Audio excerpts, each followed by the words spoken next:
Hello guys. Magandang araw sa inyo lahat dyan na manonood dito. Sana panoorin nyo to guys kasi ito yung mga lugar na nadaanan namin sa pag-iikot-ikot nung nakaraang araw, Good Friday. Yan, nag-ikot-ikot kami dito sa probinsya ng Sorsogon. Yan ang aming nadaanang lugar. Kagaganda guys talaga guys. So panoorin nyo yan. Yun, as in mapresko, grabe kaganda guys, so lalo na dyan, so wow, kaganda guys ng mga lugar na nadaanan namin.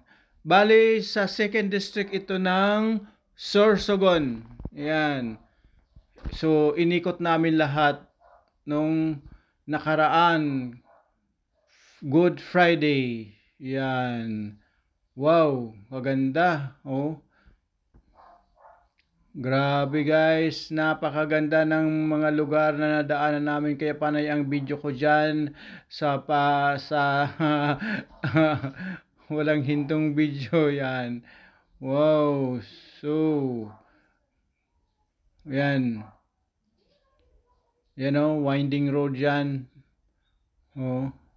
Pababa, kaganda ng mga tanawin sa tabing kalsada. Wow, napapahotaro yan, tabing dagat. Over. Wow. Kaganda ng tanawin na yan. So panay ang kuha ko dyan. Wow, papunta na po yan ng Bulusan. Yan. Wow. Maganda. As in, napakaganda ng tanawin na yan. Wow. Yan, Erosin. Erosin Sorsogon. Kaganda. Enjoy na lang guys sa panunood. Yan, kagaganda. Kaganda ng tanawin. Super ganda ng mga nadaanan namin na lugar. So bali guys, along the road lang po yan lahat.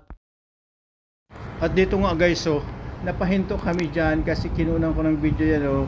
Extra yung kalabaw saka yung puting ibon, tagak, yung talabong tawag dito sa Bicol. Yung tawag dyan ay talabong yung ibon na yan.